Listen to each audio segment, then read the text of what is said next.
Hi guys, today I'm gonna talk about this game. It's the Resident Evil 4 remake for the PS5, and I've got quite a lot to say. Some of you may have already played it, seen some videos. First, let's talk about the game itself.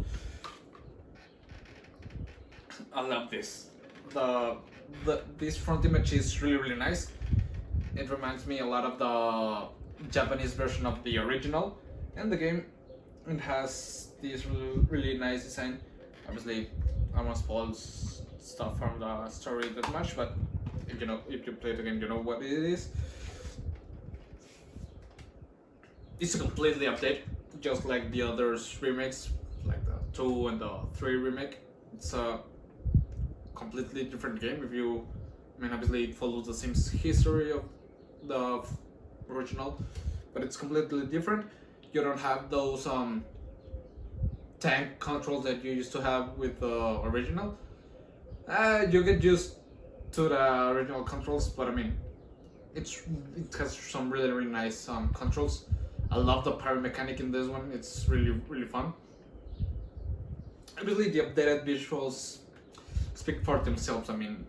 If you've seen the trailers, you've seen how good it looks, and the models from the characters are amazing. Obviously, Leon Goods looks very good. And what I like about this one, it's that it's not just like some things that change. I would really recommend it, but I don't know if it's at the same level of the first one or could even surpass it. But you can definitely judge them separately, because there are two different games that follow the same history. So I would really recommend it.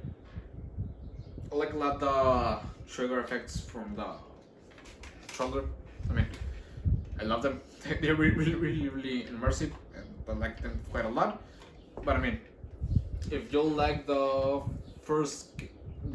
not the first game, the original, you're absolutely gonna love this game. If you were not a big fan of the tank controllers on the first one, I believe you are gonna like how you control it. You control it basically the same of the other remakes, but it's a great game, and I would really recommend it. See ya.